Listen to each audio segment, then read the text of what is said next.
أعوذ بالله من الشيطان الرجيم. بسم الله الرحمن الرحيم. الحمد لله الذي أنزل على عبده الكتاب ولم يجعل له عوجا قيما لينذر بأسا شديدا من لدنه ويبشر المؤمنين الذين يعملون الصالحات أن لهم أجرا حسنا ماكثين فيه أبدا وينذر الذين قالوا اتخذ الله ولدا ما لهم به من علم ولا لآبائهم كبرت كلمة تخرج من أفواههم إن يقولون إلا كذبا فلعلك باخع نفسك على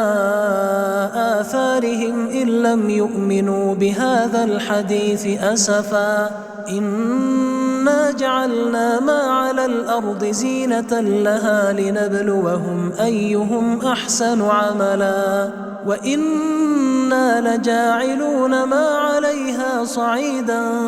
جرزا أم حسبت أن أصحاب الكهف والرقيم كانوا من آياتنا عجبا إذ أوى الفتية إلى الكهف فقالوا ربنا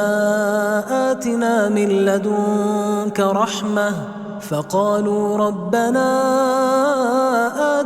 من لدنك رحمة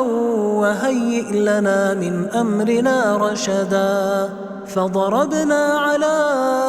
آذانهم في الكهف سنين عددا ثم بعثناهم لنعلم أي الحزبين أحصى لما لبثوا أمدا نحن نقص عليك نبأهم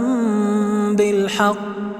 إنهم فتية آمنوا بربهم وزدناهم هدى وربطنا على قلوبهم إذ قاموا فقالوا ربنا رب السماوات والأرض لن ندعو من دونه إلها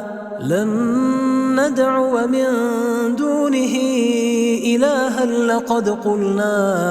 إذا شططا هؤلاء قومنا اتخذوا من دونه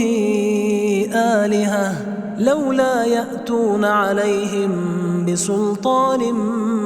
بين فمن أظلم ممن افترى على الله كذبا وإذ اعتزلتموهم وما يعبدون إلا الله فأووا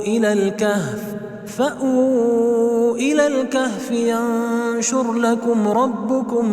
من رحمته ويهيئ لكم من أمركم مرفقا وترى الشمس إذا طلعت تزاور عن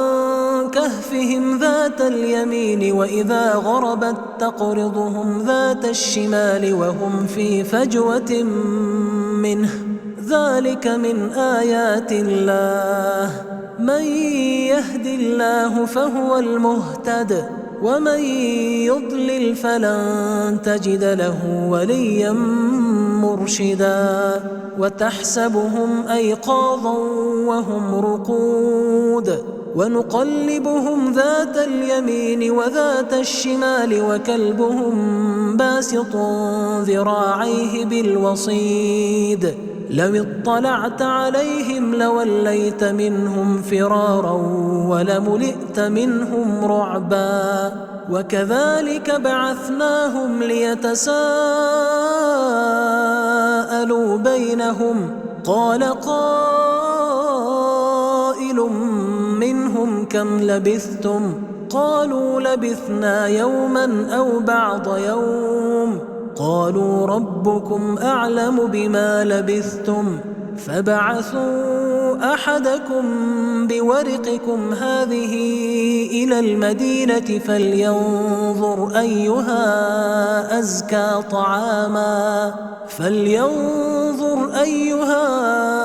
أزكى طعاما فليأتكم برزق منه وليتلطف ولا يشعرن بكم أحدا إنهم إن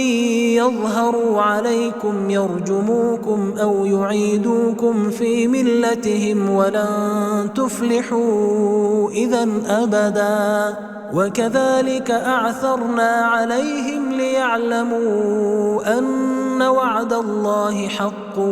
وأن الساعة لا ريب فيها إذ يتنازعون بينهم أمرهم فقالوا ابنوا عليهم بنيانا ربهم أعلم بهم قال الذين غلبوا على أمرهم لنتخذن عليهم مسجدا سيقولون ثلاثة رابعهم كلبهم ويقولون خمسة سادسهم كلبهم رجما بالغيب ويقولون سبعة وثامنهم كلبهم قل ربي أعلم بعدتهم ما يعلمهم إلا قليل فلا تمار فيهم إلا مراء ظاهرا ولا تستفت فيهم منهم أحدا ولا تقولن لشيء إني فاعل ذلك غدا إلا أن يشاء الله واذكر ربك إذا نسيت وقل عسى أن يهديني ربي لأقرب من هذا رشدا ولبثوا في كهفهم 300 سنين وازدادوا 9 قل الله أعلم بما لبثوا له غيب السماوات والأرض أبصر به وأسمع ما لهم من دونه من ولي ولا يشرك في حكمه أحدا واتل ما أوحي إليك من كتاب ربك لا مبدل لكلماته ولن تجد من دونه ملتحدا واصبر نفسك مع الذين يدعون ربهم بالغداة والعشي يريدون وجهه ولا تعد عيناك عنهم تريد زينة الحياة الدنيا ولا تطع من أغفلنا قلبه عن ذكرنا واتبع هواه وكان أمره فرطا وقل الحق من ربكم فمن شاء فليؤمن ومن شاء فليكفر إنا أعتدنا للظالمين نارا أحاط بهم سرادقها وإن يستغيثوا يغاثوا بماء كالمهل يشوي الوجوه بئس الشراب وساءت مرتفقا إن الذين آمنوا وعملوا الصالحات إنا لا نضيع أجر من أحسن عملا أولئك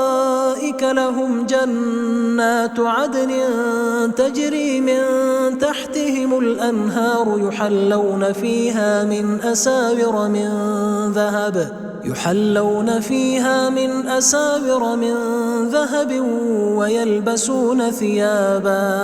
ويلبسون ثيابا خضرا من سندس واستبرق متكئين فيها على الأرائك نعم الثواب وحسنت مرتفقا واضرب لهم مثل الرجلين جعلنا لأحدهما جنتين من أعناب وحففناهما بنخل وجعلنا بينهما زرعا كلتا الجنتين آتت أكلها ولم تظلم منه شيئا وفجرنا خلالهما نهرا وكان له ثمر فقال لصاحبه وهو يحاوره: أنا أكثر منك مالا وأعز نفرا. ودخل جنته وهو ظالم لنفسه. قال: ما أظن أن تبيد هذه أبدا، وما أظن الساعة قائمة، ولئن رددت إلى ربي لأجدن خيرا منها منقلبا. قال له صاحبه وهو يحاوره: أكفرت بالذي خلقك من تراب ثم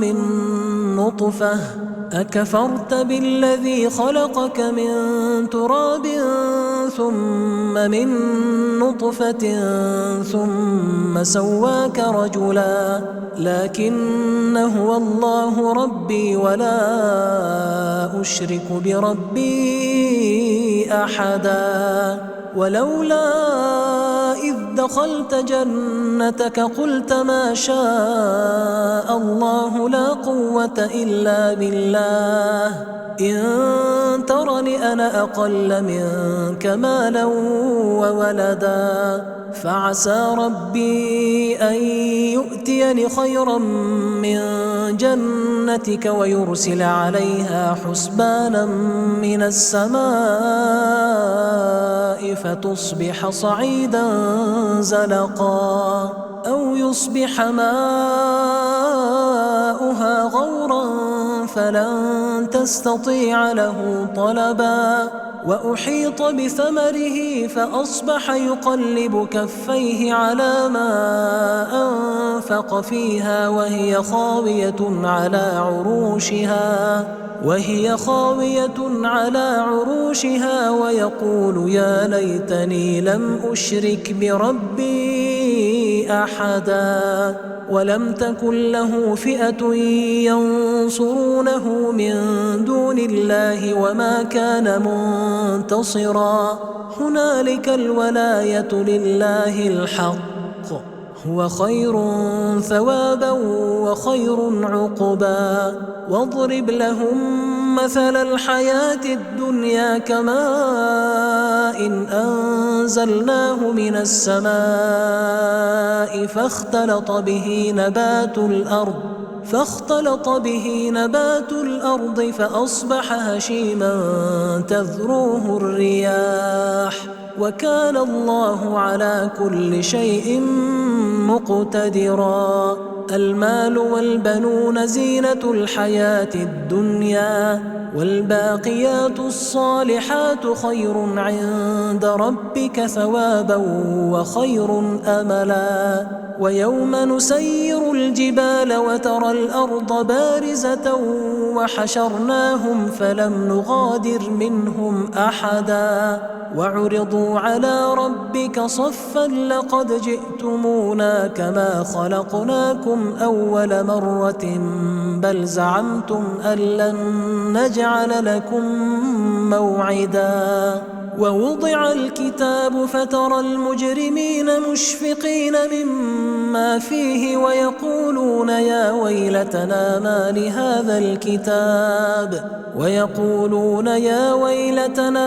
لهذا الكتاب لا يغادر صغيرة ولا كبيرة إلا أحصاها ووجدوا ما عملوا حاضرا ولا يظلم ربك أحدا. وإذ قلنا للملائكة اسجدوا لآدم فسجدوا إلا إبليس كان من الجن ففسق عن أمر ربه أفتتخذونه وذريته أولياء من دوني وهم لكم عدو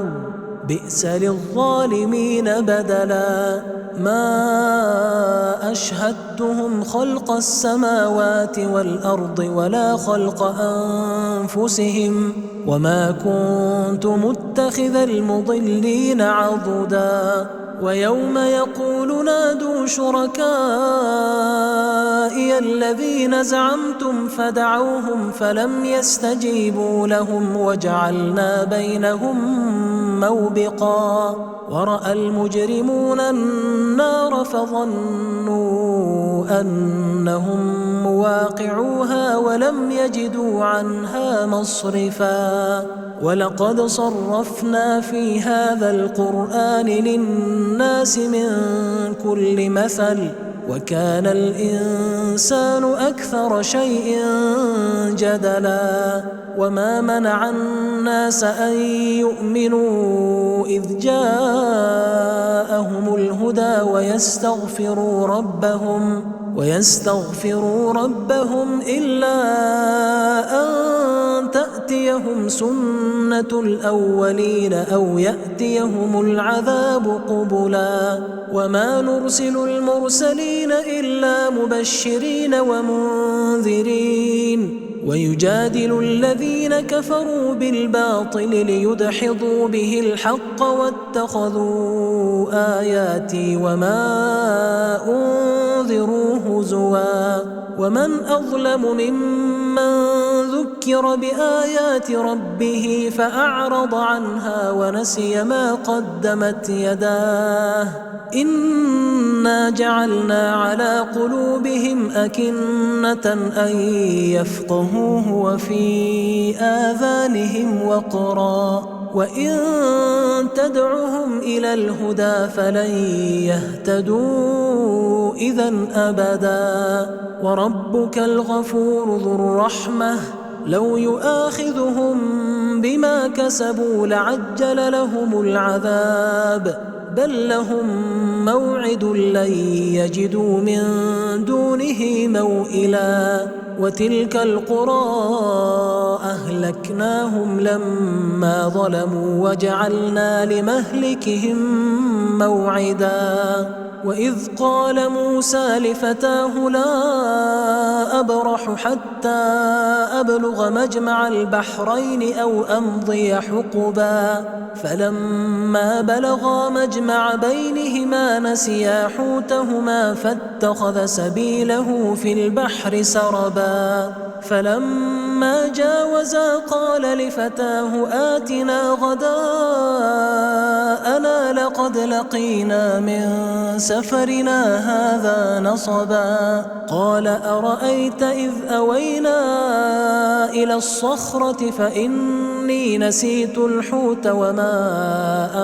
أنسانيه إلا الشيطان أن أذكره واتخذ سبيله في البحر عجبا قال ذلك ما كنا نبغي فارتدا على آثارهما قصصا فوجدا عبدا من عبادنا آتيناه رحمة من عندنا وعلمناه من لدنا علما قال له موسى هل أتبعك على أن تعلمني مما علمت رشدا قال إنك لن تستطيع معي صبرا وكيف تصبر على ما لم تحط به خبرا قال ستجدني إن شاء الله صابرا ولا أعصي لك أمرا قال فإن اتبعتني فلا تسألني عن شيء حتى أحدث لك منه ذكرا فانطلقا حتى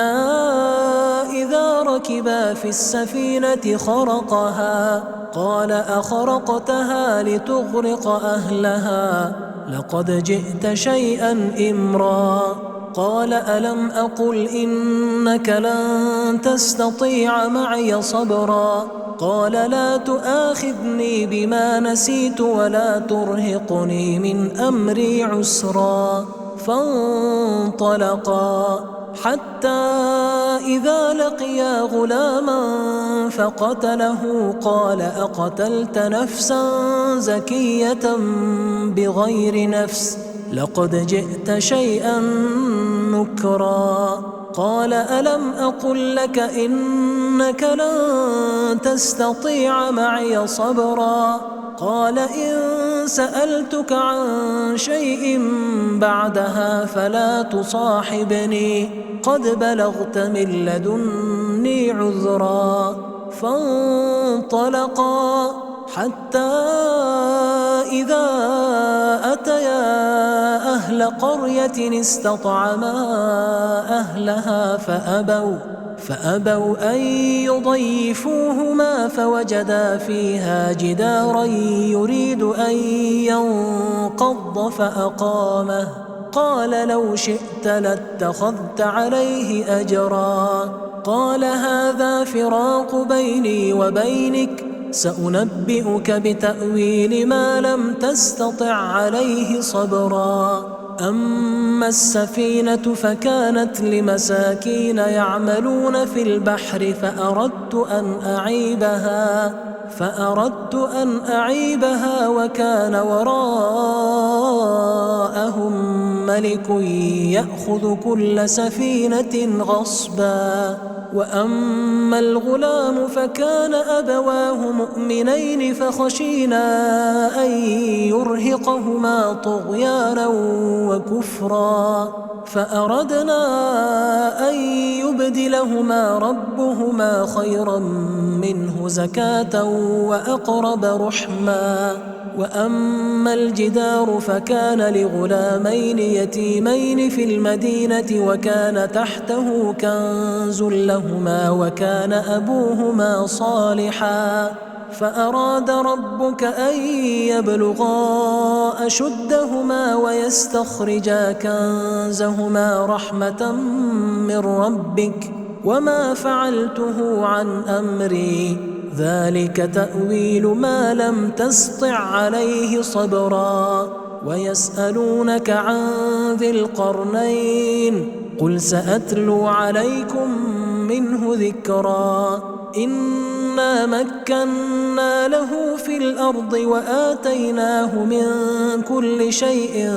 سببا فأتبع سببا حتى إذا بلغ مغرب الشمس وجدها تغرب في عين حمئة ووجد عندها قوما قلنا يا ذا القرنين إما أن تعذب وإما أن تتخذ فيهم حسنا قال أما من ظلم فسوف نعذبه ثم يرد إلى ربه فيعذبه عذابا نكرا وأما من آمن وعمل صالحا فله جزاء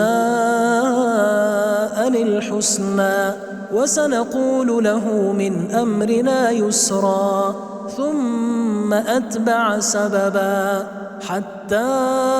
إذا بلغ مطلع الشمس وجدها تطلع على قوم لم نجعل لهم من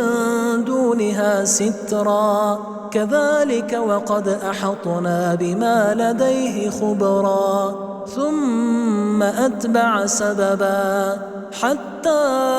إذا بلغ بين السدين وجد من دونهما قوما لا يكادون يفقهون قولا قالوا يا ذا القرنين إن يأجوج ومأجوج مفسدون في الأرض فهل نجعل لك خرجا على أن تجعل بيننا وبينهم سدا قال ما مكني فيه ربي خير فأعينوني بقوة أجعل بينكم وبينهم ردما آتوني زبر الحديد حتى إذا ساوى بين الصدفين قال انفخوا حتى إذا جعله نارا قال آتوني أفرغ عليه قطرا فما استطاعوا أن يظهروه وما استطاعوا له نقبا قال هذا رحمة من ربي فإذا جاء وعد ربي جعله دكاء وكان وعد ربي حقا وتركنا بعضهم يومئذ يموج في بعض ونفخ في الصور فجمعناهم جمعا وعرضنا جهنم يومئذ للكافرين عرضا الذين كانت أعينهم في غطاء عن ذكري وكانوا لا يستطيعون سمعا أفحسب الذين كفروا أن يتخذوا عبادي من دوني أولياء إنا أعتدنا جهنم للكافرين نزلا قل هل ننبئكم بالأخسرين أعمالا الذين ضل سعيهم في الحياة الدنيا وهم يحسبون أنهم يحسنون صنعا أولئك الذين كفروا بآيات ربهم ولقائه فحبطت أعمالهم فلا نقيم لهم يوم القيامة وزنا ذلك جزاؤهم جهنم بما كفروا واتخذوا آياتي ورسلي هزوا إن الذين آمنوا وعملوا الصالحات كانت لهم جنات الفردوس نزلا خالدين فيها لا يبغون عنها حولا قل لو كان البحر مدادا لكلمات ربي لنفد البحر قبل أن تنفد كلمات ربي ولو جئنا بمثله مددا قل إنما أنا بشر مثلكم يوحى إلي أنما إلهكم إله واحد فمن كان يرجو لقاء ربه فليعمل عملا صالحا ولا يشرك بعبادة ربه